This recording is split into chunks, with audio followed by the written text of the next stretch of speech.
quería decir que estamos amenizando esta reunión con este disco que yo me permití traer, que son las composiciones de mi papá, José Ángel Espinosa Ferrusquilla, canciones muy conocidas, pero que en versión sinfónica a lo mejor me identifican.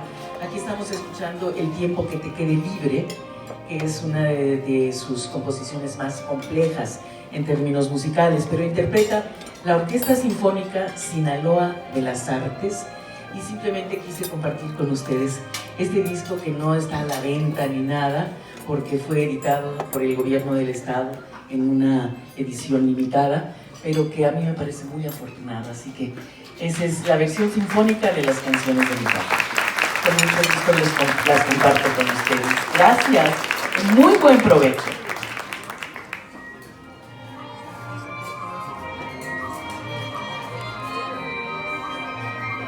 Gracias por su paciencia. Vamos a empezar el programa. Por favor, démosle una bienvenida a Gisela Orozco, editora de entretenimiento para hoy, y la primera dama de televisión, cine mexicano, Angélica Aragón. Por favor.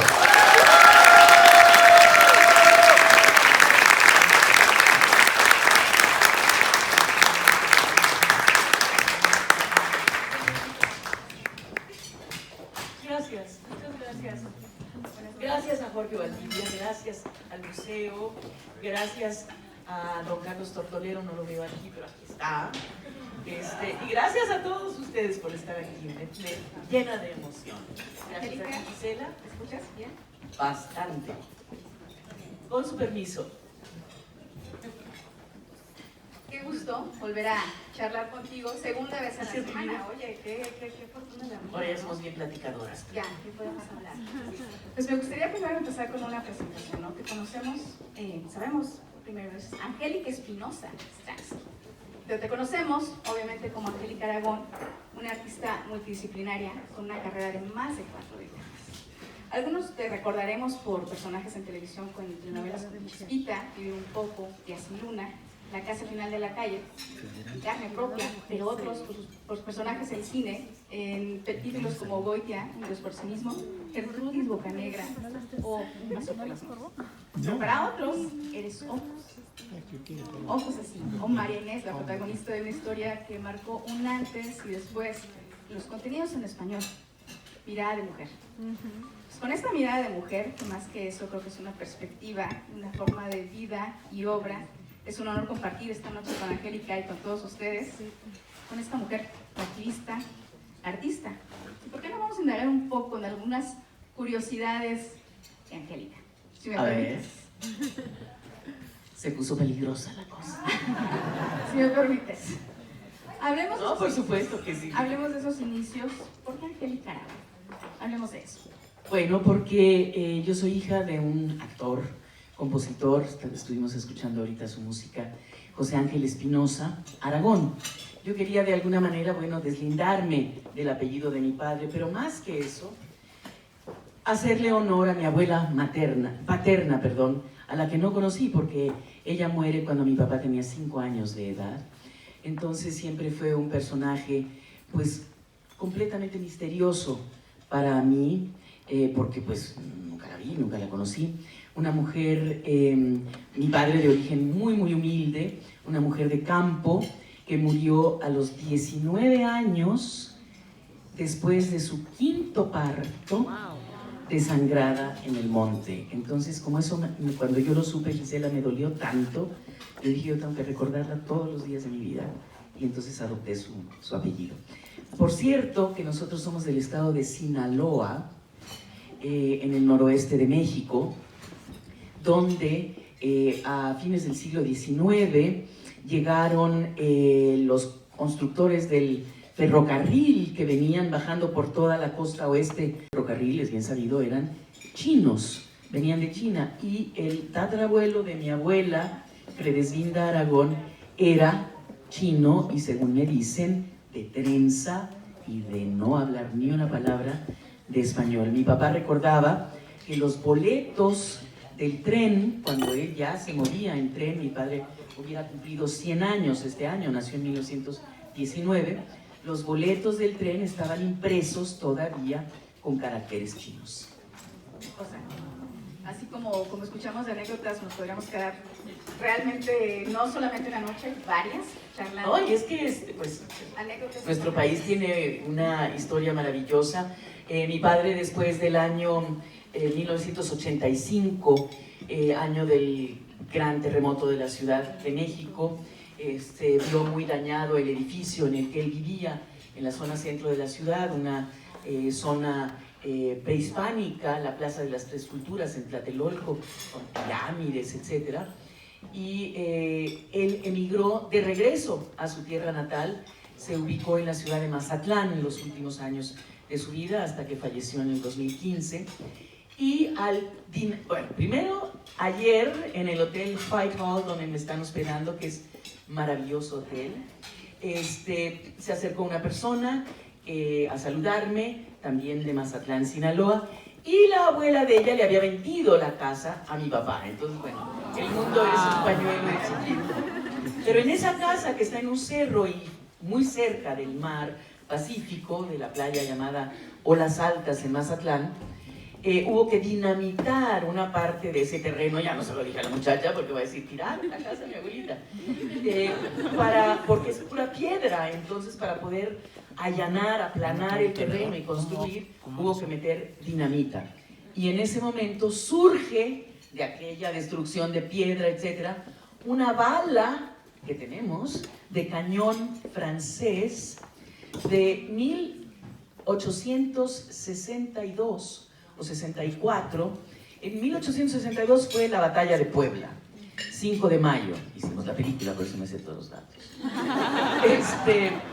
Y 2 años después, como los franceses perdieron, para sorpresa de todos, de los mexicanos y de los franceses, entonces volvieron a tratar de invadir ahora por el Pacífico, atacaron Mazatlán y bueno, atacaron con cañones y tenemos esa bala de cañón francés allí expuesta en la casa. Así que históricamente hay varias cosas que contar. Me gustaría hablar algunas imágenes de una de las cerimonias. Vamos a vivir un poco, Mario. Eso no lo escucho. Es que no entiendo cómo me pides generosidad a mí. Y con Irma Lozano. La que mató por placer.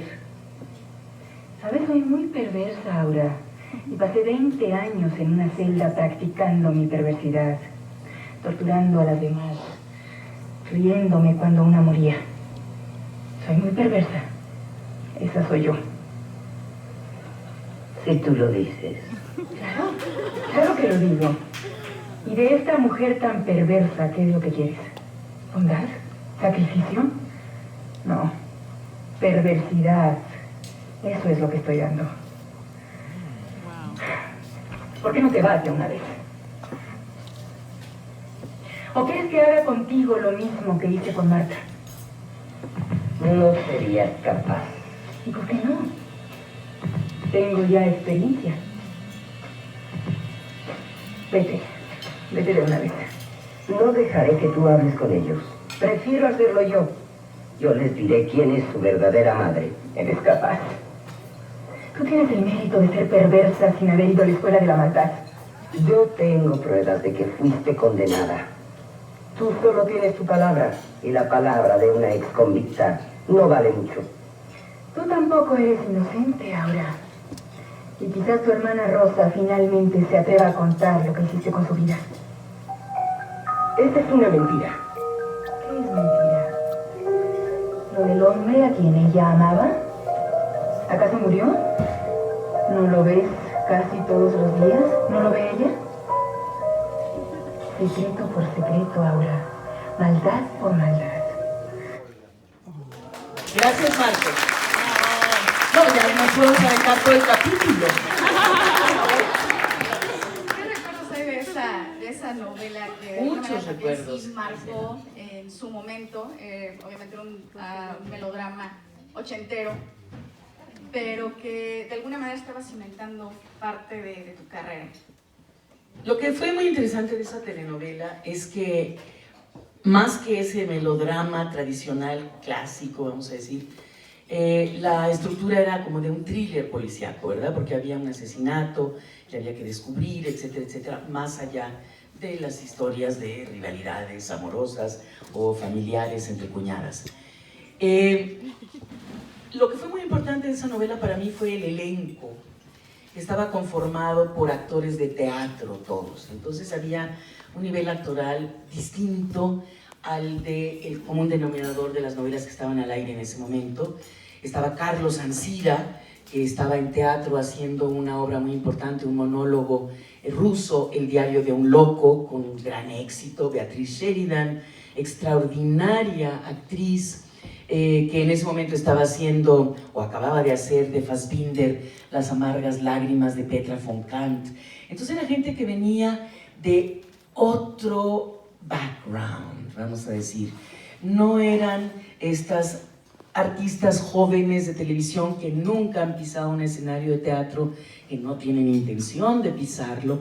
Era gente con una formación teatral. Y voy a hacer una muy pequeña regresión a propósito de Beatriz Sheridan y de una generación muy importante de actores y directores. A principios del siglo XX había una familia comunista en Japón.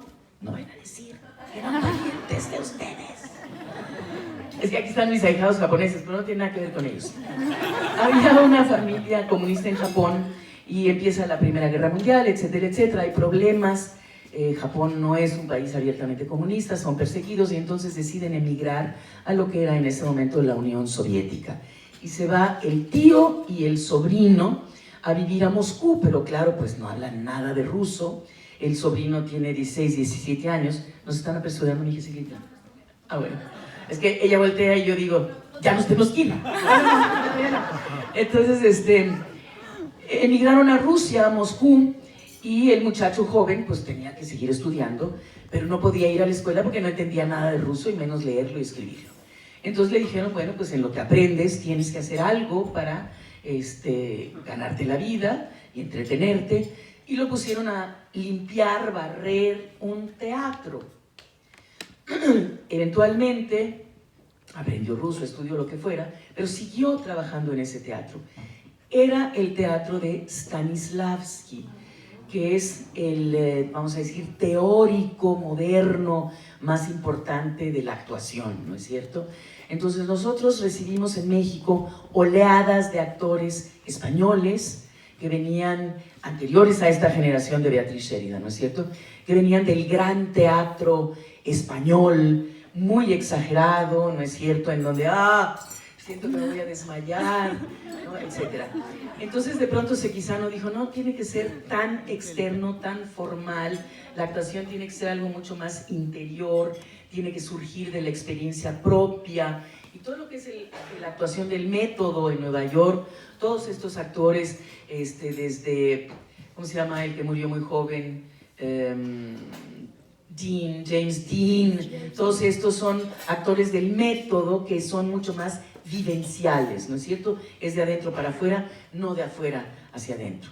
Entonces, este hombre japonés de apellido Sano, Sekizano, se volvió la mano derecha de Stanislavski, no solamente como asistente de él, ya no barría eso ni nada, sino también transcribió todos sus cursos, toda su teoría, todas sus clases, sus conferencias, etc. Entonces, el gran experto en Stanislavski fue este maestro Sekizano, que quiso venir a este país. Y como más de uno se le ocurrió, ¿y por qué no atravesamos México? Llegamos a la frontera, todavía no hay muros, y nos pasamos.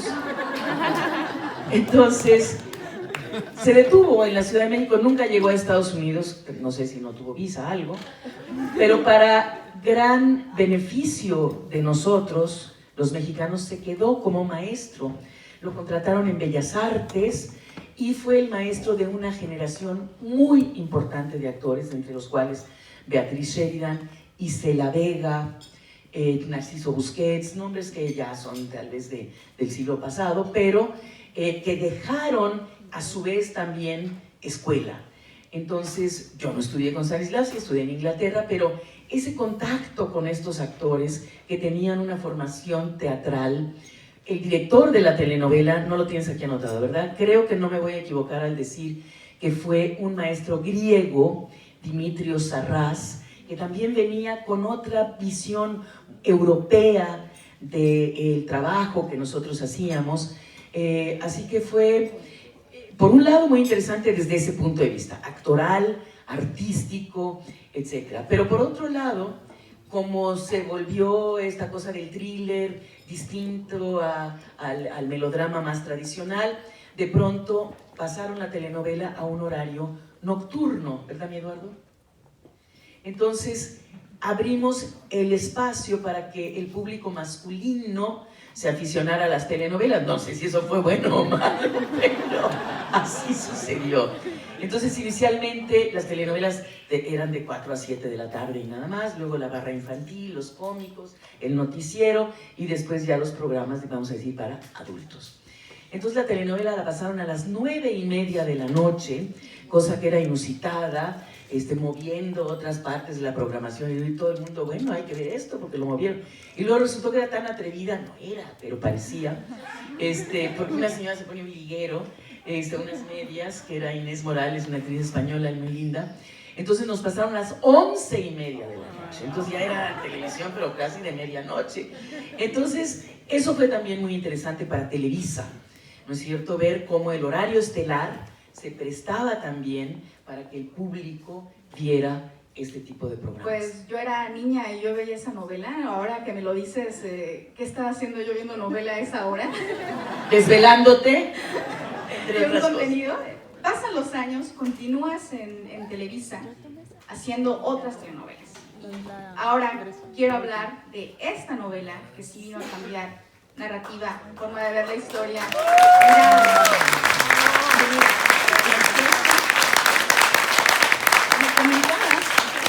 Muchas gracias. Vamos a decir un poco frustrada por lo que estabas haciendo en televisión, en Televisa. Y llega esta propuesta que cambia todo. Quiero que lo compartas con el público. Quisiera nomás hacer un pequeño paréntesis, Por favor. porque después de Vivir un poco, etcétera, hubieron telenovelas interesantes en este sentido. La llegada de los directores de cine a la televisión, y es un preámbulo a esto, ¿no es cierto? El cambiar el lenguaje visual. La televisión es muy estática, tú lo sabes mejor que nadie, porque en noticieros sobre todo, o en programas en vivo, Sí. ¿no? Tradicionalmente, no vamos a ahondar demasiado en la cuestión teórica, pero hay 3 cámaras que están en abanico, se dice, ¿verdad? Esta cámara me retrata aquí, esta cámara retrata allá, esta nos retrata a las 2, y estas 3 imágenes en una cabina donde están los monitores se van intercalando. Y bueno, puede haber un acercamiento, puede haber un movimiento, pero esencialmente las cámaras no se mueven de su lugar. Pero cuando preparamos una telenovela que se llamó La casa al final de la calle, y se sabía que la iba a dirigir un alumno del maestro Sequizano, Jorge Fons, gran director de cine y gran amigo además, entonces las escenografías se construyeron para que las cámaras pudieran trasladarse a través de los espacios. Entonces las puertas las hicieron de un ancho suficiente para que el tripié muy amplio sobre el cual descansa la cámara con ruedas realmente pudiera atravesar esa puerta y moverse a los pasillos. Entonces empezó una cámara en movimiento que nunca se había visto antes en la televisión, porque un director de cine pues, trabaja de otra manera.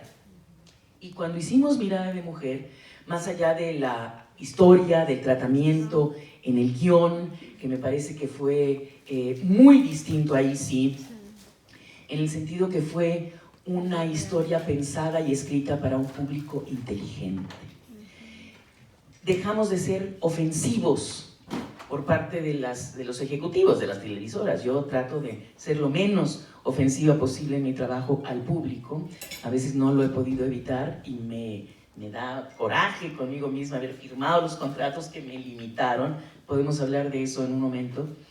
De la traición, ¿no es cierto?, a mis personajes, que no me gusta traicionarlos, pero a veces los autores lo hacen. Pero más allá del tratamiento, la visual de Mirada de Mujer, la imagen, fue incluso un paso más allá que en el caso de La casa al final de la calle. Porque en el caso de la casa al final de la calle seguíamos trabajando con 3 cámaras. En Mirada de Mujer trabajamos como cine directamente con una sola cámara. Además, la mayor parte de las veces al hombro, de modo que la cámara hacía lo que el ojo hace naturalmente, que es voltear a todas partes. Entonces se borró lo que tradicionalmente se llama en el teatro y en la televisión también la cuarta pared, ¿no es cierto? Si nosotras ahorita estuviéramos actuando en una telenovela que se estuviera grabando, pues se supone que aquí hay una pared, ¿no es cierto? Claro que no está, porque aquí están las cámaras, aquí están las luces, etcétera, pero no podemos actuar hacia este lado porque aquí no hay nada, hay una pared, se supone. Entonces, en Mirada de Mujer, Jorge Ríos, el director de cámaras, rompió con esa cuarta pared, porque entonces la cámara se metía atrás de la mesa, abajo de las cosas, dando una sensación de que el ojo era muy libre para ver todo lo que quería.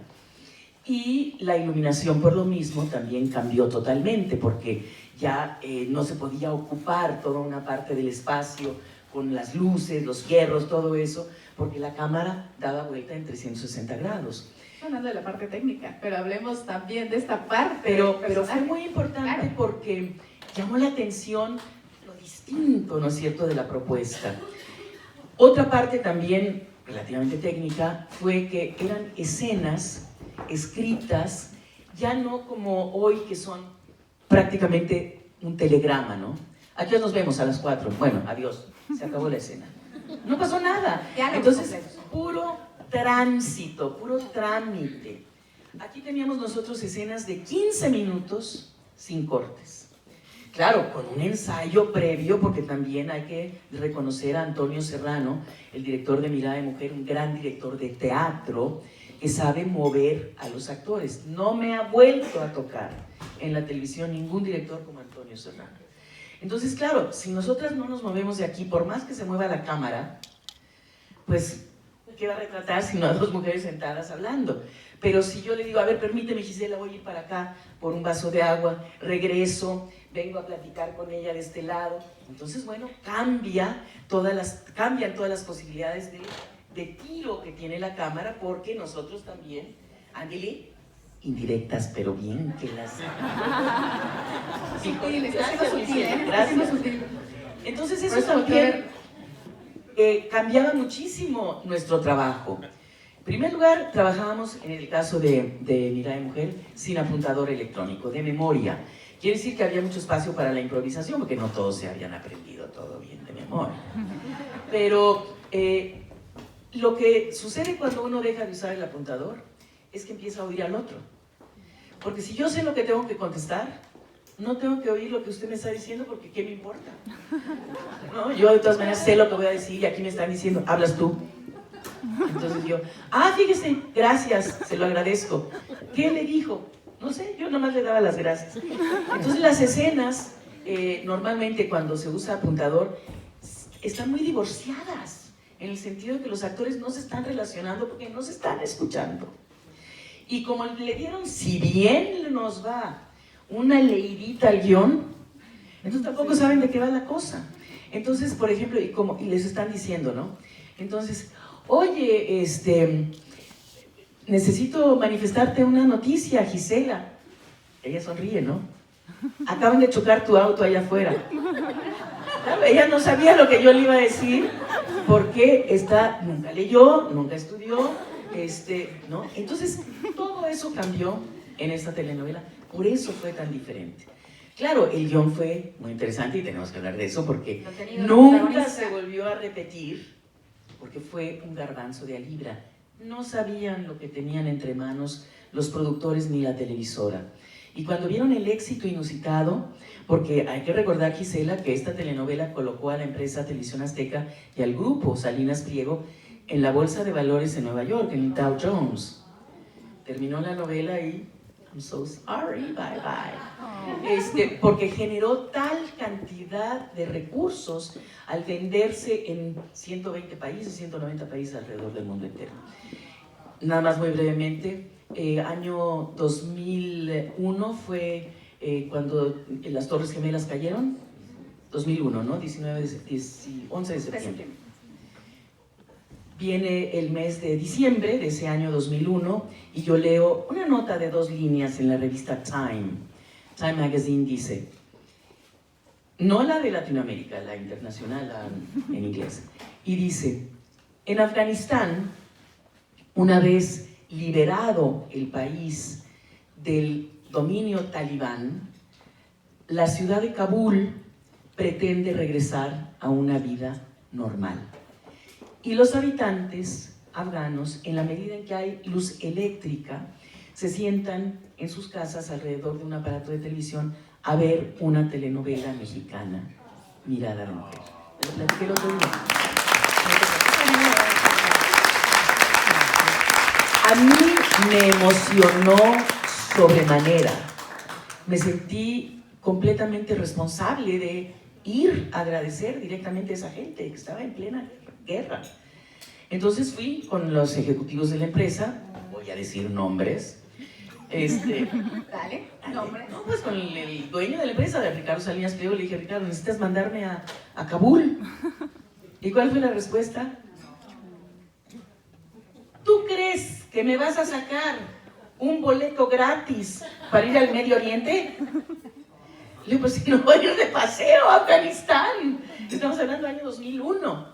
No me mandaron. Bueno, pero fue tan importante esta novela en términos de la proyección que tuvo, que durante un año siguiente, después de que terminó al aire, a mí me entrevistaban todos los jueves de 4 a 5 de la tarde en la Ciudad de México por teléfono, que había celulares y esas cosas, desde Tel Aviv, porque pasaba un programa en español, entonces la gente llamaba por teléfono, etcétera, etcétera, y el público en Israel quería aprender español para poder seguir las telenovelas mexicanas en directo, sin traducción y sin subtítulos. Ese fue el impacto de la telenovela Gisela durante muchos años. Y desde hace más o menos 10, 15 años, lo que fue la gran industria mexicana, la telenovela, que representó en su momento Gisela, la segunda fuente de divisas extranjeras para México después del petróleo. Y el petróleo no es una industria para nosotros, lo debería ser, pero no lo es, porque sale del suelo, lo entubamos, lo mandamos. No lo transformamos, no tenemos petroquímica en México, nada. Gracias a algunas decisiones que se tomaron más cerca de aquí que de allá. Pero la telenovela sí era una industria totalmente nuestra. Desde las historias, los actores, la realización, los técnicos, la atmósfera, la cultura, los gustos, la comida, este tomatillo que llaman acá, se dio a conocer, no este en particular, pero todo lo que era México se proyectaba al mundo entero a través de la televisión, ayudando, por supuesto, a la industria turística, a la industria gastronómica, el tequila, la música. En todos los países de Centro y Sudamérica hay mariachis que tocan música ranchera, gracias al cine mexicano en un momento dado, y después a la televisión. Entonces, las dos televisoras, tanto Televisa como Televisión Azteca, perdieron esa gallina de los huevos de oro.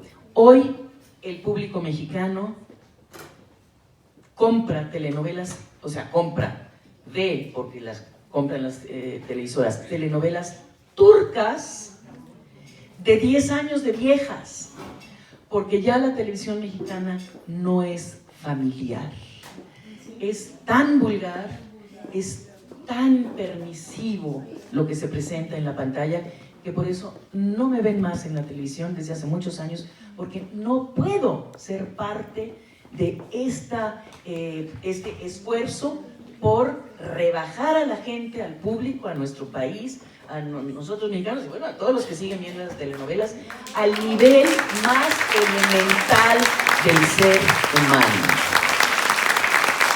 Y voy a ser un poquito más explícita. Los que tengan un poquito de oídos sensibles se ponen una servilleta acá.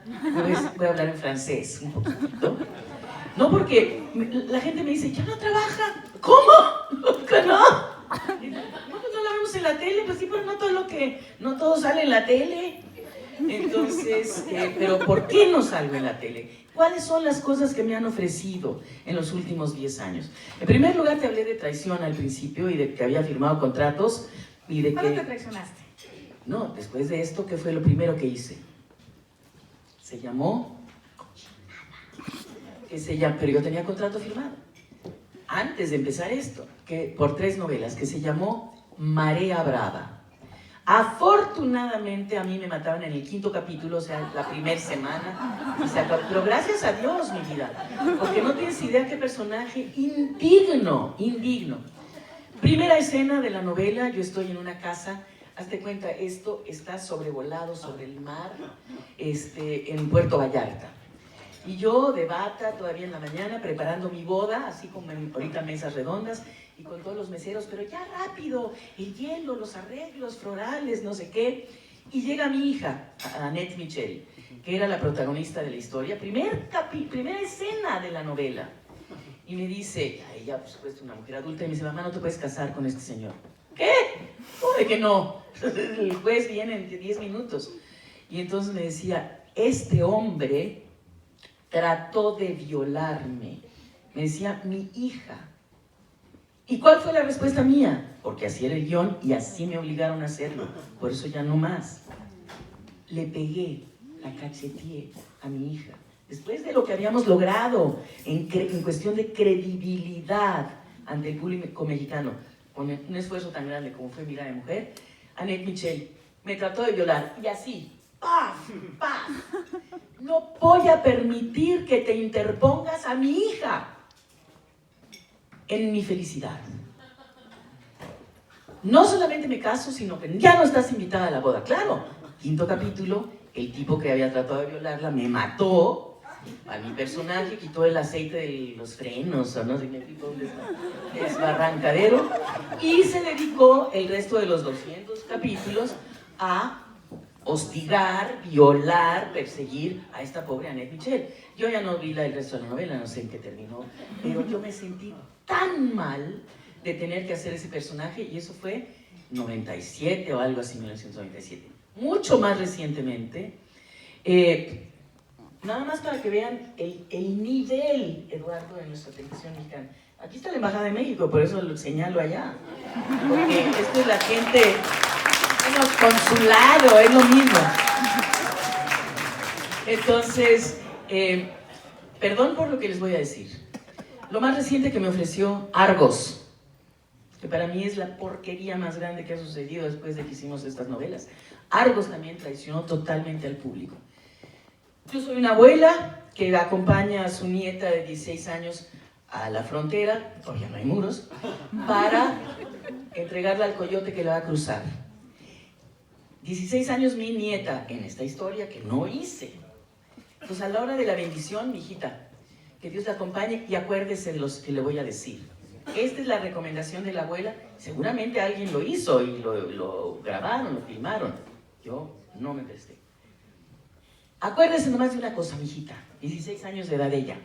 No le tema al chile, ni por grandote, ni por colorado. Tengo los libretos donde yo, ¿no voy a decir esto? Bueno, ¿esa es la televisión mexicana? ¿Sí o no, mi señor?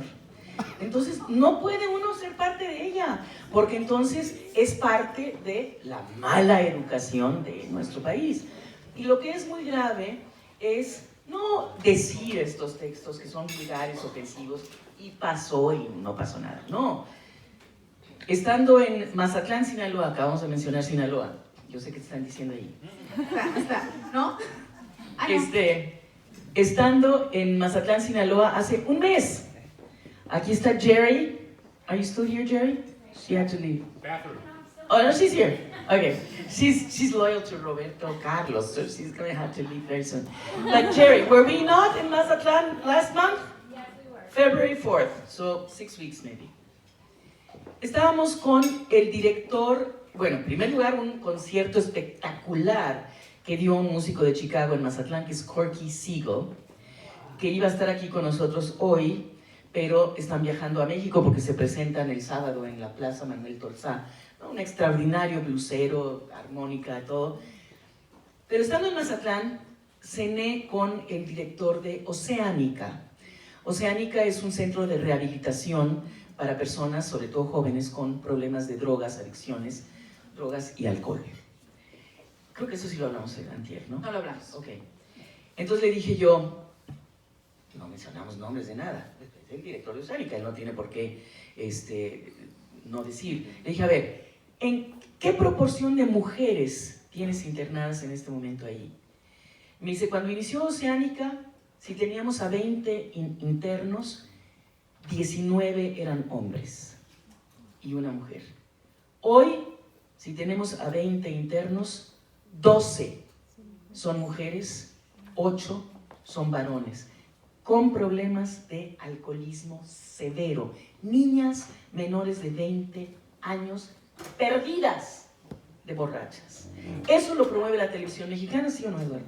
Entonces, estando en un restaurante en Mazatlán, en esta visita con Jerry, Corky y todos ellos, pues ya saben, en la mesa de al lado, era mediodía, 1:30 de la tarde, almuerzo, yo estaba con unas personas en otra mesa, pero aquí un cumpleaños de alguien, ¿no es cierto? Y entonces típico llegan todos los meseros del restaurante con un cuartito así de pastel y la velita a cantarle, ¿no es cierto, Eduardo? Entonces todos los meseros, yo no lo podía creer, están las muchachitas ahí celebrando su cumpleaños y les cantan las mañanitas, ¿no? Estas son las mañanitas que cantaba el rey David. A las muchachas borrachas se las canta. No, así como hace rato que se asustaron estas personas porque me las estaban apenas presentando y me les fui para que quitaran El Rey, la canción del Rey de José Alfredo Jiménez, que la íbamos a tener que escuchar, pero ya no, porque no sigue siendo ningún rey, otro borracho, José Alfredo. Perdóname, mi cielo, ¿no? Ahí está la bola de hijos que tuvieron un papá perdido de borracho y es un genio, José Alfredo Jiménez. Mi papá decía, qué poeta del pueblo este hombre, pero perdido por el alcohol. Entonces me levanté en el restaurante Los Arcos, fui con el gerente y le dije, prohibido que canten esta canción los meseros porque lo voy a reportar con los dueños del restaurante, no puede ser. La promoción del libertinaje, de la permisividad sexual, de las drogas, de la traición, de todo lo más vil del ser humano en la televisión 24 horas.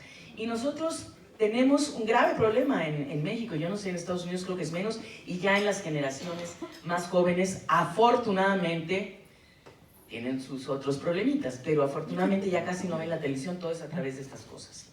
Entonces, pero nosotros tenemos el problema grave de que el público en México, si el día tiene 24 horas y nosotros durmiéramos, vamos a decir 8, que no, pero bueno, debiéramos.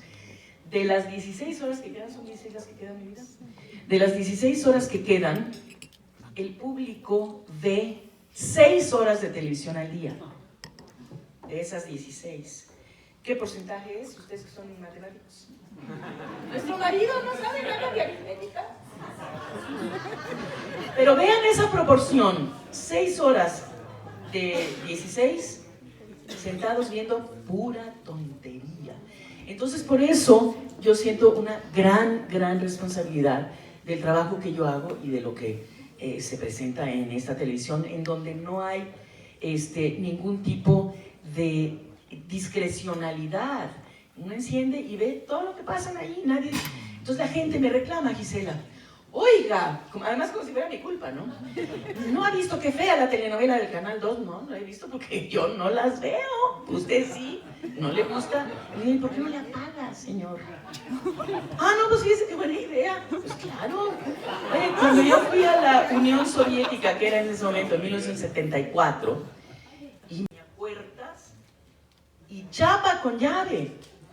Y yo dije, qué barbaridad, o sea, el control total, ¿no? Hasta en la televisión de tu casa, con llave. Pero cuando mi hija nació, hoy María tiene 29 años, muy amiga de estos jóvenes japoneses, cuando María nació y 2, 3, 4 años de edad, empecé yo a ver las telenovelas que había para niños. Yo dije, le voy a poner unas puertas a esto y una chapa a la televisión para controlar. Empezó Amigas y Rivales, cochinada de telenovela. Oye, mi vida, porque era terrible. Amigas y rivales. Entonces, claro, amigas que se traicionaban, porque además eran chiquitas todas. Eran de 16 años, Angeliquita Vale y todas estas. Traicionándose, quitándose a los novios, mentirosas, argüenteras. No, feísimo. Mi hija clavada viendo eso. Entonces yo llegaba y le decía, pero se le nota mucho la caja del apuntador, Angeliquita. Shh. Oye, pero qué mal peinada sale Irán Castillo. Shh. Mamá, me estás echando a perder la telenovela. A propósito, para que te des cuenta de la porquería que estás viendo, hija, no puede ser. Gisela, estando en una antesala de médico en Puerto Rico, aquí hay varias personas de Puerto Rico, una mesa completa, mis vidas. Pues ahí en San Juan, estando en una antesala de médico que me dio bronquitis, usan un aire acondicionado, pero frío ellos. Y entonces, ¿sí o no? Oye, te subes al carro así. Entonces estaba enferma y teniendo que trabajar allá en el Teatro Tapia y todo, me mandaron a un otorrino, algo. Y entonces estaba yo en la sala de espera y se dieron las 4 de la tarde y vino la secretaria del doctor, la enfermera, y me dijo, ¿no le importa que venga mi hija? No, le dije a mí, ¿por qué? Si es que los jueves ella sale a las 4 de la tarde de la escuela y no tengo quien me la cuide, entonces ella viene y se está aquí un ratito conmigo mientras llega la hora de que se vaya a la casa. No tengo ningún problema. Y efectivamente, llegó una niña de 7, 8 añitos. Mami, son las 4, la novela de Rebelde, hay que ver la Rebelde. Yo dije, voy a aprovechar para ver Rebelde porque nunca la había visto. Porquería. Entonces, veo que la niña, aquí estaba el aparato de televisión del consultorio, ¿no? Pero mi cielo, estaba tan entusiasmada que se trepó así y estaba viendo la tele así, pero como si fuera palabra de Dios lo que se veía. Y no era palabra de Dios, era palabra de Ninel Conde. Que yo la quiero mucho, la conozco desde el día que nació su hija, adoro a Ninel Conde, pero esos personajes no están buenos. Entonces, ¡ring! Ahí va Ninel. Claro, el amante, ¿no? Un tipo así, van encarados. Le dice ella, ¿cómo me recibes con esta cara? Le dice él, pues ¿quién te mantiene si no yo? Bueno, hola. Ay, no, ese beso. Ay, ese beso para mí no vale nada. Bueno, no, ven acá. Un beso así. La niña hincada viendo aquello. Y yo veía a la mamá, veía a la niña, veía el monitor de Rebelde y decía, esto no está bueno. Y entonces, ya que le da ese beso embarrado, y en él queda así, dice el tipo, ¿no? Regreso a las 9. Bueno, saca un fajo de billetes con una liga y se los da a Ninel y se va. Entonces ella avienta la puerta, se limpia toda la salida del tipo y no sé qué, pero entonces le digo, a ver, señora enfermera del consultorio, ¿sí se da cuenta de lo que está viendo su niña? Bueno, ¿no es telenovela mexicana? Sí, donde le están dando clases de prostitución a su hija. ¿Cómo? Bueno, pues véala. O sea, acaba de besar al tipo que le da asco, le da el dinero y queda feliz la mujer. Eso en mi diccionario es prostitución. Esa era una novela infantil. ¿O no, Gisela? Bueno, ni siquiera. Es juvenil. Juvenil, bueno. Pero bueno, yo Pues ya juvenil de 8 años, yo yo ya no vi eso. Pero incluso hasta le pusieron unas siglas RBD, ya ni siquiera Rebelde. Se volvió un product placement brutal, que había tazas, todo, gorras, cartuchas de RBD. Una porquería. Yo creo que ya no nos vamos a ir a otras cosas que tengo por acá, pero porque quiero darle tiempo a la audiencia, a la gente que pregunte, porque pues creo que es más interesante ese tema. ¿Les parece? Ya Miro nos está pidiendo algo de mirada de mujer. A ver, voy, Mirna. No, pero les tengo que platicar. ¿Saliste otra vez con ese imbécil, verdad? Fíjate que sí. Eso hice precisamente. Salí a divertirme con ese imbécil. ¿Y sabes por qué? Para no tener que quedarme aquí a escuchar los reproches de ustedes. ¡Qué mala madre he sido! ¡Qué mala esposa he sido! ¡Qué mala hija he sido! Te lo dije, mamá Elena. Un momento, María Inés. María Inés. Eres una mujer con responsabilidades, con obligaciones. Y no puedes evadirlas. ¿Responsabilidades, mamá? ¿Obligaciones, mamá? Sí. ¿O sacrificios inútiles, mamá? Ningún sacrificio es inútil cuando se hace por un hijo o por unos hijos o por una familia. Los hijos no crecen mejor porque la madre esté encerrada en la casa 24 horas. El marido no deja de irse porque uno está encerrada en su casa todo el día. La casa no está más limpia por aspirarla todos los días, mamá. Con una vez a la semana es más que suficiente. Además, ningún hombre, oílo bien, ninguno merece que una mujer se sacrifique por él.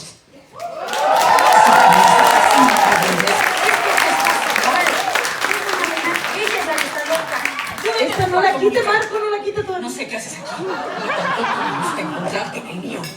La próxima vez que me quieras visitar, toca la puerta. No seas tan cruel con la niña. No me hables de crueldad, mamá. Porque la única cruel en esta casa con todos nosotros es Mónica. Y lo mismo se refiere a ti. Estoy cansada de que me compares con mi hermana todo el tiempo. Los hijos de Consuelo son mucho mejores que los míos. No voltees a mis hijos en mi contra, mamá. Y no prefieras a Ignacio sobre mí. Porque yo no lo merecía. No merecía que Ignacio me abandonara. Aunque tú no lo creas. No lo merecía. ¡Un apuntador! Esta no es mi hija. Y luego no vayas a lloriquearme a mi casa porque tu matrimonio se ha desintegrado totalmente. En esta casa todo el mundo tiene reglas menos yo. Mis hijos, Ignacio, tú, todos tienen reglas. Y si no se les cumplen, el mundo se viene abajo, pues eso se acabó. Yo nunca he exigido nada para mi mamá, nunca. Y dime tú, ¿dónde ha quedado mi vida? ¿Dónde?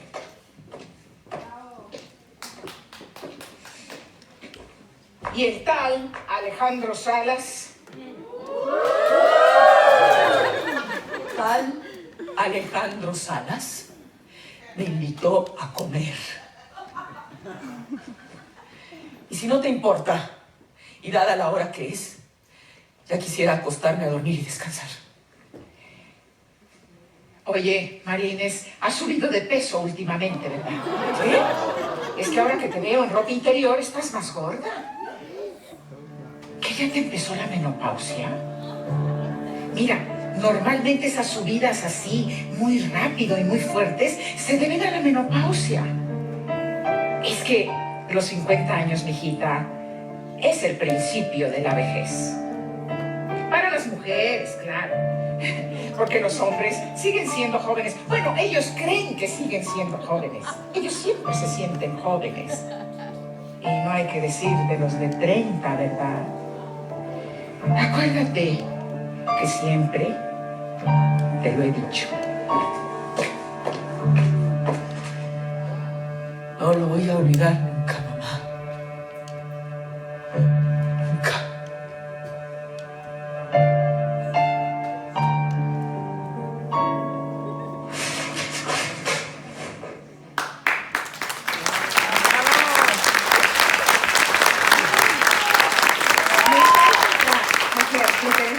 Lo comentábamos, ¿no? Como a veces entre mujeres se hacen este tipo de reproches o juegos o competencias. Edad, el hecho de que seas madre, ya no eres mujer, y la propia competencia en familia. Acabo de hacer una película en Perú. Se estrenó el año pasado. La directora de 30 años en su momento, ahorita debe de tener 32, Ani Alba, escribe su guión que lleva como título No me digas solterona. Hay muchas películas ahorita, ¿no es cierto, Gisela?, sobre el tema de las mujeres que llegan a los 30 años y que no saben si casarse o no casarse, que llegan a los 40 años y no saben si ser mamás o no ser mamás, etc. Entonces, en el caso de No me digas solterona, la relación, ahora yo era mamalena en este caso, y mi hija de 30 años viene a decirme que no se va a casar nunca, en fin, no sé. Entonces la relación de la madre con la hija era este estilo, a menospreciarla, a no valorarla, a ofenderla, a evidenciarla. Entonces yo le dije a la directora, no, vamos a borrar todo eso. Que sea una mamá que no esté de acuerdo con la hija, puede ser, pero que sea mucho más empática, que sea mucho más cariñosa, que no sea una mamá que la confronte, sino que trate de convencerla. Entonces fueron argumentos muy distintos. La mamá le decía en el guión original, mamá, no me voy a casar. ¿Cómo? Bueno, no me sorprende. Así como eres de cochina, deja los calzones tirados, ¿quién te va a...? No, no vamos a decir eso en la pantalla. Además, la actriz tenía 34 años de edad o algo, no vamos a dar los calzones. No. Entonces traté de convencer y se logró. Entonces decía, no voy a casar. A ver, mijita, ¿tú sabes lo que es la soledad? ¿Tú sabes cómo te vas a sentir cuando tengas 70 años y no tengas a nadie que te ladre? ¿No? Ni un perro. Piénsalo. Hay que hacer muchos sacrificios, no sé qué, pero finalmente es otro tipo de argumento muy distinto a eres una cerda que no sabe levantar los calzones del suelo. Entonces, toda esa parte ofensiva, cruel, que parece que no tiene consecuencias, sí las tiene, porque esto se va metiendo en el subconsciente. Entonces yo nada más les quiero contar una anécdota muy rápidamente de Mirada de Mujer para que vean la calidad de la melcocha de nuestros compañeros. Y lo digo con profundo amor porque acaba de fallecer Fernando Luján. Tuve hace 2 o 3 semanas, tuve el enorme gusto, satisfacción de poder compartir con él en noviembre, tal vez, 3 días, la Universidad de San Luis Potosí le rindió un homenaje, y entonces fuimos desde el día anterior, el día del homenaje, al día siguiente, etcétera, etcétera. Me decía Marta Mariana Castro, su mujer, cuando estábamos él y yo bromeando, y me decía, ay, no, es que los vuelvo a ver juntos y quiero llorar. Siempre yo he dicho que Fernando Luján era mi marido de cajón, que me tocaba de marido en todas las novelas. Bueno, pero vean cómo fue esa reacción de los hombres ante esta novela en la vida real. Fernando Luján se llamaba su personaje Ignacio San Millán. Entonces, de pronto, terminábamos una escena como ahorita, ¿no? Se fue mamá Elena. ¿Y qué? De un hombre de 30, quién sé qué, sí, no lo voy a olvidar nunca, mamá, nunca. Dice ella, yo tuve la última palabra en la escena, de alguna manera, ¿no? Cuando Fernando Luján tenía la última palabra, y decía, pues así va a ser, y punto, corte, se termina la grabación, todos los hombres que trabajaban en la telenovela, llámense camarógrafos, el director de la novela, el policía de la puerta, el ingeniero de sonido, todos los hombres. Cuando yo tenía, pero no yo, mi personaje, ¿no es cierto? Porque sabemos todos que esto es un juego de ficción. Cuando mi personaje tenía la última palabra, María Inés, pues así va a ser y punto. Corte, sí, director. Todos los hombres del set a silbar. Pero formaron, para vergüenza de todos los caballeros que están aquí, el Frente Unido de Sanmillanistas Agraviados. Por sus siglas, el FUSA. Pero ponían carteles, así como este blanco que está ahí, objetando todas las cosas que no les parecían de las mujeres de la telenovela, claro, resentidos, y perdón, vamos a usar una palabra otra vez en francés, y entonces el FUSA era terrible, a tal grado que las muchachas que trabajaban en la producción, la contadora, la secretaria, la de jefa de producción, etcétera, etcétera, les contestaban esos escritos, pero así subrayados, pero era ridículo, con plumón negro y todo eso, y luego todavía les decían, sí, a todos los del FUSA, se les olvida, pero esto fue durante un año, mi vida es ridículo, a todos los del FUSA se les olvida que fue una mujer la que los parió, y que es una mujer la que les está pagando, yo soy la que firma los cheques, decía la contadora.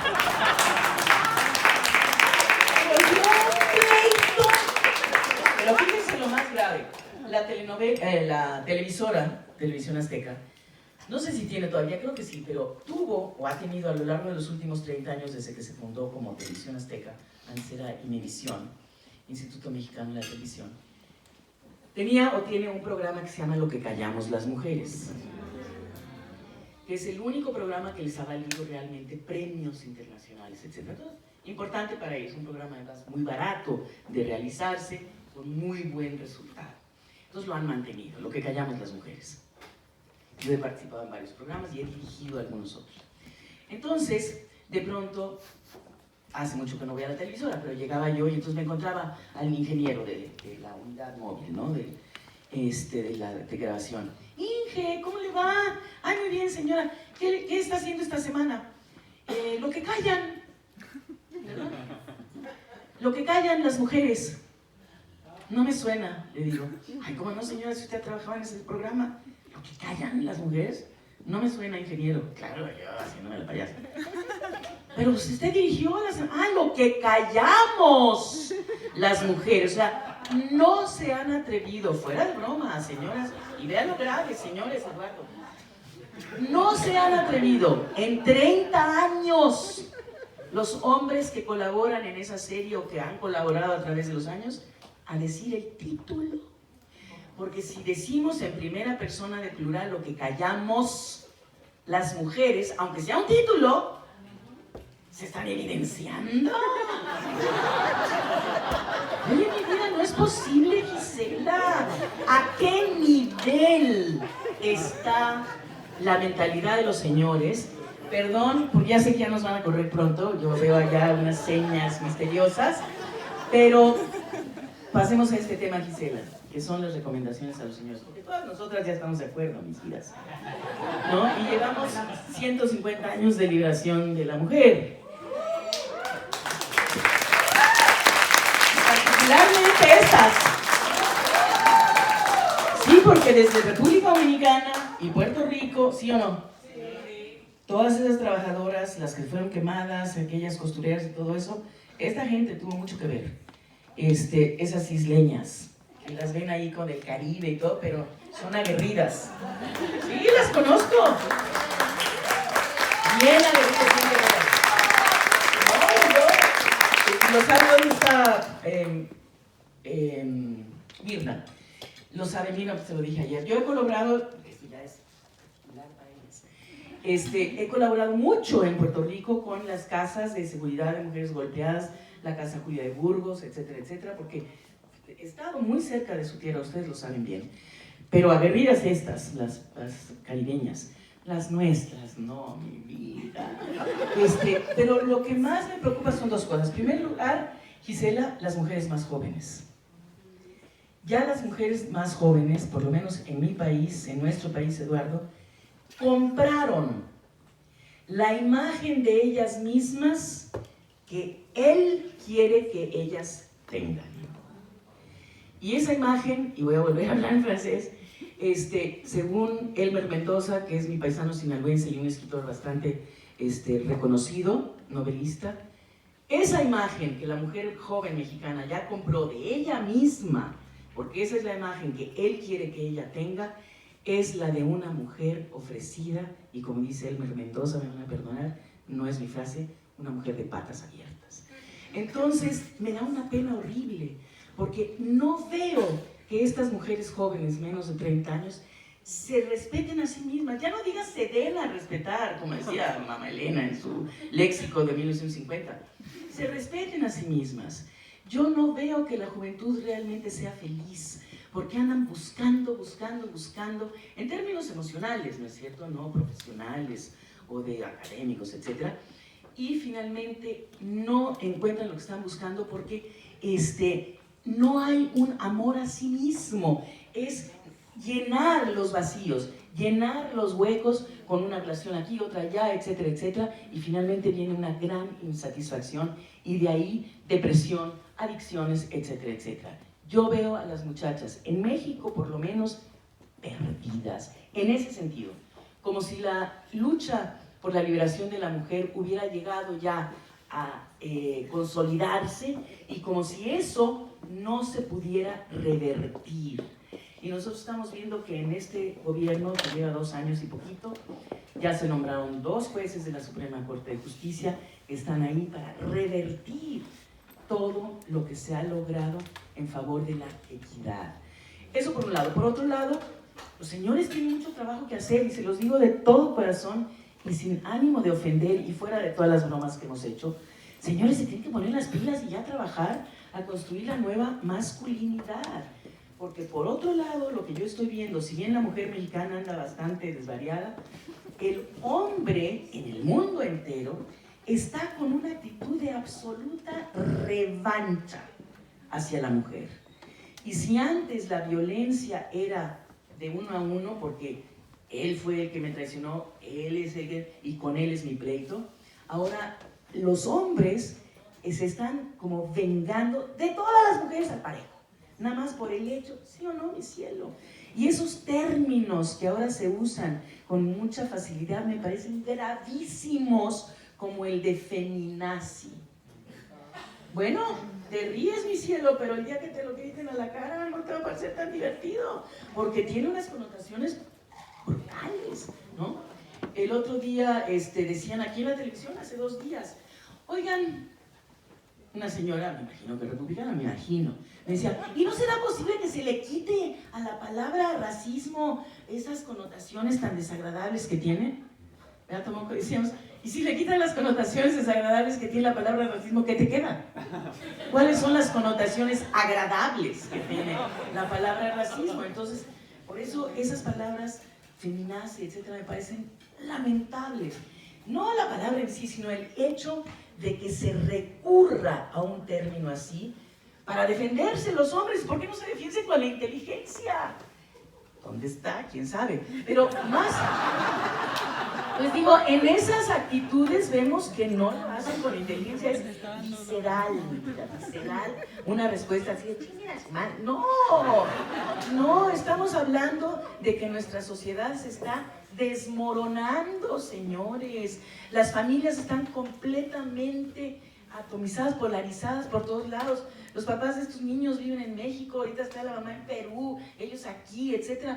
Entonces, si más allá de vivir todos atomizados por todos, una película española hace unos 10, 12 años, que no era tan buena en sí, pero era la primera vez que se veía, era sobre violencia doméstica, pero era la primera vez, mi vida, que se veía a un hombre, que era el golpeador, el malo de la historia y todo eso, ya después de que la mujer se había ido varias veces a vivir con la hermana y el chiquito que tenían y todo, finalmente el juez lo convence de que para que ella regrese y no se divorcien y todo, vaya a una terapia psicológica. Y es la primera vez que yo vi una terapia de puros hombres en relación a la violencia. Esta película que se llama Te doy mis ojos. Y esto no se puede creer. Le preguntan al personaje, dentro de la historia, el psicólogo, ¿no? Ya saben, ahí en círculo su caja de Kleenex. Y entonces le dicen, pero a ver, ¿qué es lo que ella hace que logra que tú pierdas el control y que trates de aventarla por el balcón y que la avientes ácido en la cara? Y dice el hombre, y aquí quiero que lo piensen los señores, es que desde que abre la boca, la quiero matar. ¿Y por qué no la deja? Oye, el divorcio en México existe en 1914. Pero no, aquí la quiero tener, aunque sea muerta. Entonces, creo que nosotros tendríamos que ser mucho más inteligentes para resolver esta problemática que nos está, pero completamente segregando. Porque, y ahí abusados, señores, tengan mucho cuidado, porque no es porque yo lo diga. El nivel de aprovechamiento en las escuelas alrededor del mundo entero, en este país en particular y en México también, lo corroboro cada vez que hablo con una directora de escuela, cada vez que hablo con un maestro, porque quiero saber si es cierto y si todavía se puede decir esto que les voy a decir.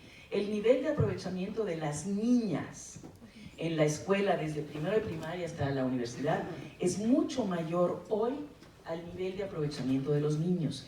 Las niñas tienen mucho mejores calificaciones en la escuela, son más estudiosas, más empeñosas, más interesadas. Aquí estaba yo hablando con mi ahijado, que es Hideaki, y él me dice que, aunque él es arquitecto, está trabajando en una compañía aquí que distribuye plataformas educativas. Si uno quiere presentar un examen de medicina, me dice si estoy mal, porque es lo que yo entendí ahorita. Si uno quiere presentar un examen de medicina en esta universidad, entonces esa plataforma lo prepara a uno para el examen en los distintos temas de los cuales lo van a examinar, etcétera, etcétera. Y dice su hermana, Tomoko, el chiste es que Hideaki lo haga muy ameno para que la gente se anime a estudiar. se anime a estudiar, ¿no? Oye, todos teníamos o tendríamos que tener ganas de superarnos, ¿no? No tengo que endulzarte la píldora, Eduardo, para que te la traes y sabes que es la medicina que necesitas para curarte. Entonces, el nivel de aprovechamiento de las niñas es infinitamente superior. A tal grado, aquí en la escuela empezaron los niños dando primaria. Ya recibes tomando así como que la Ay, güey, señal ya, para que te hagan preguntas. No, pero es que es muy importante, mi vida, porque ahí es donde ustedes van a perder Si ven que completamente. estoy volteando es porque estoy aquí como que... Sí, no, ya sé. viendo la No, señal. pues ya me levanté para no verte. Claro, no, sí, ya.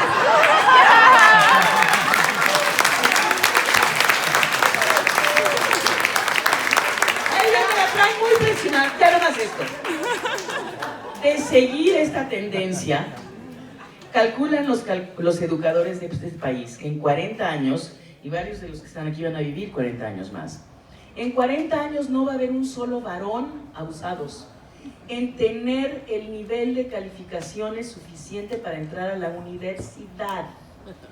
Entonces, si bien, ya con eso terminamos, Gisela, te lo juro por Dios, si bien la idea de la liberación femenina o el propósito de la liberación femenina desde principios del siglo XX o fines del XIX nunca fue, hágase un lado que yo me voy a sentar ahí, sí va a suceder eso, porque si los hombres no van a la universidad, se van a quedar a barrer la calle, mi vida. Entonces necesitan ponerse las pilas, señores, porque se les está yendo el tren. No se han esforzado por construir la nueva masculinidad. Todavía dicen hoy en día, oye, si yo cargo la pañalera, ¿de qué se cargo la pañalera? Por favor, no me ofendan. Estábamos el otro día en no sé qué pueblo, Durango, y entonces un muchacho asistente de la presidenta municipal traía a su niña de 4 o 5 años, ya en la cena ya no la llevó. Dijo, oiga, ¿y nuestra niña dónde quedó? Y entonces dijo la presidenta municipal, ¿vieras qué buen papá es este muchacho? Fíjate que se levanta en la mañana y hace esto y la lleva a la escuela y le hace el sándwich. Dije, en el momento en que no haya que decir que es buen papá, se va a convertir en un buen papá. Mientras uno tenga que resaltar que el Señor le hace el sándwich a la niña, ¿y por qué no resaltan que nosotros se los hemos hecho toda la chingada vida?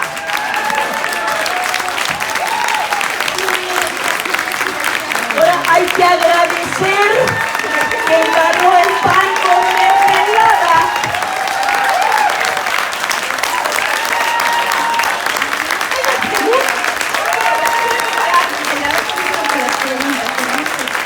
Ahora vienen preguntas de allá para acá. Estoy firmes. Ahora sí me voy a poner obediente porque ya se... Bueno, solo quiero decir una cosa. Creo que es obvio por qué a Angélica Aragón la reconocemos con el reconocimiento, el premio, el legado Sor Juana. Ella realmente representa lo que es el espíritu rebelde de una mujer mexicana. El Museo Nacional de Arte Mexicano se enorgullece en presentar a Angélica Aragón con el premio legado Sor Juana. Vamos a invitar a Carlos Tortolero, el presidente del Museo Nacional de Arte Mexicano. Un aplauso para él, por favor. Gracias. Muchas gracias. Maestro Carlos. Hace 12 años presentamos a Angélica Aragón una obra en la cual ella personificó a Sor Juana Inés de la Cruz. 12 años después regresa por este reconocimiento. Un aplauso, por favor. Muchas gracias.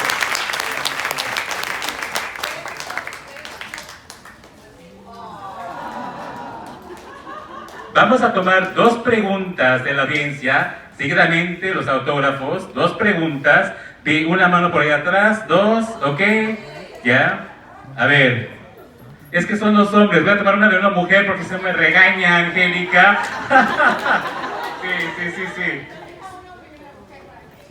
Sí, un hombre y una mujer, y después los autógrafos, ¿les parece? Sí. Ok. Rápido, a ver.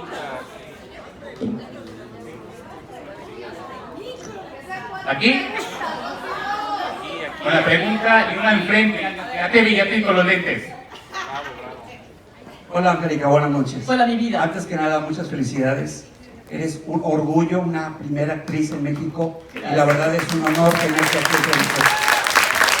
Me siento muy honrada yo. Muchas gracias. Muchas gracias. Mi pregunta es si tú, bueno, no sé si has visto actualmente, como tú dices, en la actualidad las cosas han cambiado, especialmente la televisión, como la plataforma que es Netflix. Mi pregunta es si tú viste o ya tuviste la oportunidad de ver La Casa de las Flores y si tú te hubieses atrevido a aceptar un papel como lo hizo la señora Verónica Castro. ¿Porque fumó marihuana o porque...? Por lo controversial que causó su personaje y también la historia. Que no voy a poderte contestar porque no sé nada de esto. Vi tal vez 30 segundos de La Casa de las Flores, soy amiga de Manolo Caro, el autor, pero no te puedo dar mi opinión porque no la he visto. No vi ni un capítulo completo y nada más de oídas he sabido que hay cosas ahí atrevidas que hizo Verónica Castro, pero pues ya no son tantos, ¿sí? Pero no sé, perdón, no es porque no te quiera contestar, es porque no me atrevo, porque no la vi, no la vi. Y por acá tenemos otra pregunta, Angélica. Pero yo creo que ahora van a ser 3, porque la primera no se pudo contestar. Perdón, mi vida, discúlpame. Hola, Angélica. Hola, mi cielo. Caravantes. ¿Cómo estás, Rocío? Más que hacerte una pregunta, yo quisiera pedirte que intercedieras por las mujeres mexicanas, emigrantes sobre todo, y viendo que tienes comunicación con el cónsul, lo que pasa es que tenemos varios grupos de literatura. Yo sé que tú impartes literatura en pueblos. Lectura en voz alta. Lectura en voz alta. Y nosotras como mujeres encontramos muchos límites para llenarnos de cultura. Y desgraciadamente obtenemos más recursos de Estados Unidos que de los cónsules mexicanos, de la gente encargada de México para darnos educación a nosotros. Aquí no tenemos acceso a los libros, ¿sí? Para nada. Yo últimamente quise conseguir un libro para un grupo de 10 personas. En Amazon me salía en $33. Quise comunicarme, nada. Con Pablo Taibo II quise comunicarme también para que en el ¿No te contestó? Por medio lo hizo por correo electrónico. Y entiendo que está ocupado, ¿verdad? Pero, No, pero oye. Lo que pasa ¿Qué le ibas a pedir a Paco Ignacio? ¿Libros? Lo que yo quiero que intercedas es con el consulado mexicano para que nos den acceso totalmente gratis. Totalmente gratis. ¿Pero a qué? A los libros. Exacto. A los libros y a la educación, porque también en la UNAM... Libros en español. Libros en español. Nosotros vamos a la UNAM también, ¿y qué le hace? 250 una clase de inglés-español, de lectura. Carísimo, carísimo. Tenemos preparatoria en línea abierta, que 2 años, tanto de costo, aunque tengas becas, nosotros necesitamos que sean gratis, porque nosotros queremos eso. Gratis. Bueno, mira, de entrada, ahorita México está en un reajuste de todo y creo que este problema es ahorita uno de los que menos les van a preocupar, no porque no sea importante, sino porque hay que reestructurar el país entero. Pero de entrada yo me comprometo con Jorge y con Carlos a enviarles, ahorita nos das tus datos, por lo menos, perdón, voy a poner estas flores divinas aquí. Angélica, ¿sabes qué? Te voy a pedir 3 discos, por favor, ¿Sí? de sorpresa, de los que trajiste, Ok. ¿sí? A las personas que hicieron preguntas. Perdón, ahora contestas. Te voy a entregar de entrada 5 libros, o sea 5 volúmenes, de unas ediciones que hizo el ISSSTE durante el sexenio anterior, de autores mexicanos vivos. Bueno, estaban vivos en su momento, a lo mejor ya en los 6 años algunos, pero vaya, no son los autores más conocidos como Octavio Paz, Carlos Fuentes, etcétera, no. Son hombres y mujeres en prosa y poesía, que están recopilados en 5 volúmenes. Más allá de esos 5 volúmenes, el ISSSTE lo que hizo fue, de cada volumen, editar lo que llamaron partichelas, quiere decir, cada capítulo o cada autor aparece en un cuadernillo que está engrapado y que aparece como un volumen independiente. Entonces, de cada libro, aparte de la unidad, la colección de todos los autores, hay las 16, 15, 10 partichelas en las que se dividiera el libro, ¿no? Eso te permite que se preste más fácilmente, ¿no es cierto? Porque en vez de un volumen que le tienes que prestar ahí hasta 15 días en leerlo, otros 15 días, un mes, 2 meses, 3 meses, hasta que te regrese el libro, tú tienes 15 partichelas que nada más tienen 20 páginas que se pueden regresar a los 2 días y circularlas. Entonces, para más gente es interesante. Eso de entrada. También me comprometo a mandarles, porque tengo acceso a ellos, a los libros que edita la UNAM. ¿Ustedes son puros adultos o hay niños? Nada más adultos, entonces olvida lo otro. Porque lo otro es la Facultad de Nanociencias y Nanotecnología de la UNAM en Ensenada, Baja California. Edita libros en lenguas indígenas para niños chiquitos, porque son libros con dibujos animados todavía y todo eso, sobre ciencia, sobre matemáticas, física, mecánica cuántica, ADN, etcétera, pero para niños muy chiquitos y en distintas y múltiples lenguas indígenas, pero no es el caso de ustedes. Entonces, lo otro, los libros de literatura y luego, bueno, voy a hablar con Eduardo porque él está llegando aquí y te digo, ahorita los recursos en México están como muy limitados, pero vamos a ver qué podemos hacer. Por favor, mi vida, pero denos todos sus datos ahorita. Mario, can you move to the next slide, please? Y Diva. Ahora tomamos 2 preguntas más. Buenas noches. Hola, mi Mi vida. pregunta es, o sea, su piel se ve espectacular. ¿Qué es lo que usa? Y quiero mantener el pelo, lo que tiene de usted también. Igualmente. Mira, poquito, pero decía Evangelina Elizondo. Lo que usted toma, lo que se come, ¿cuál es su secreto? Pues mira, mi vida, una cosa decía, esto es una anécdota que nos da mucha ternura, porque también falleció el año pasado Evangelina Elizondo, ¿no? Mamá Elena.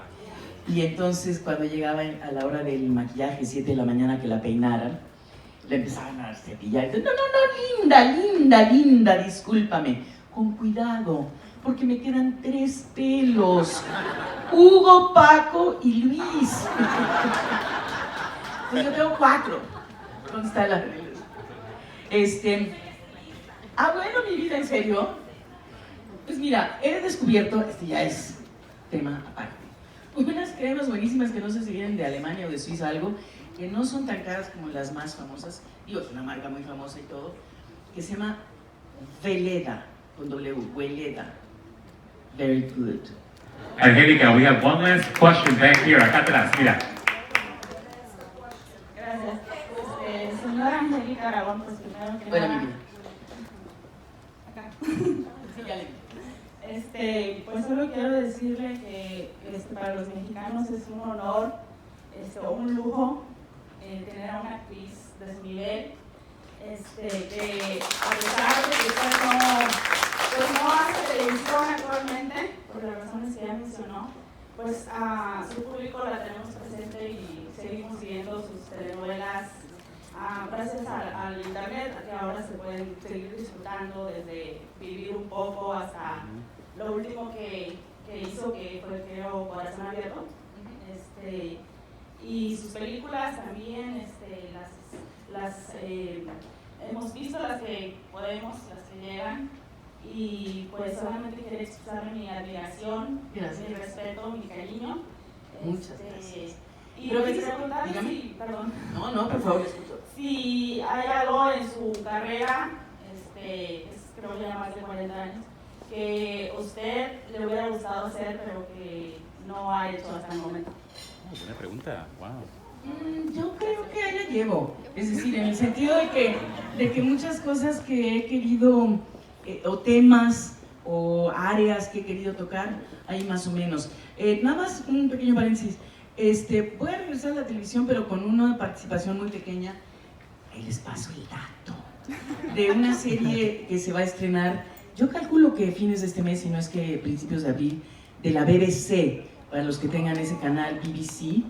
Es una serie de ficción de 8 capítulos en su primera temporada, e inicia apenas, que se va a llamar Mother, Father, Son. Yo intervengo nada más en 3 de esos capítulos, en una parte muy, muy breve, pero esperemos que haya segunda parte, no sabemos, pero es una serie estelarizada por, ahí van a gritar algunas, Richard Gere.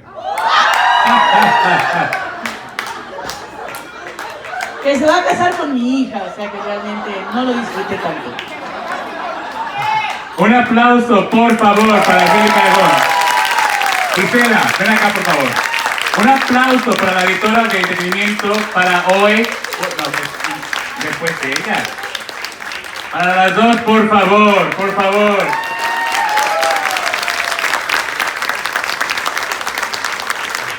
Ahora, yo sé que tienen muchas preguntas, pero queremos darle oportunidad para que tomen una foto, autógrafo acá con Angélica Aragón, así que ya no más preguntas, pero sí firmas de autógrafo. Sí, a ver.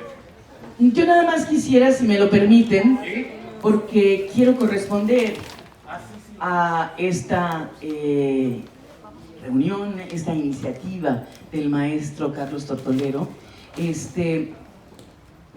Editó la Universidad de Sinaloa este libro que no está a la venta en ningún lado y que recoge las letras de las canciones más importantes de mi papá.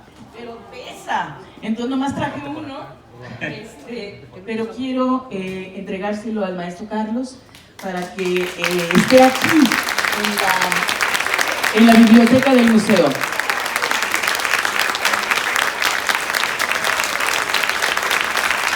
Gracias, Angélica. Por favor. Damos gracias a los patrocinadores de esta noche, a todos ellos y también al Chicago Latino International Theater Festival, Calata, Mirna Salazar está aquí con nosotros, todos ellos, Maestro Café, a ustedes por apoyar las artes. Hagan fila por este lado, por favor, aquí donde están todos. Del lado, sí, ya hicieron fila.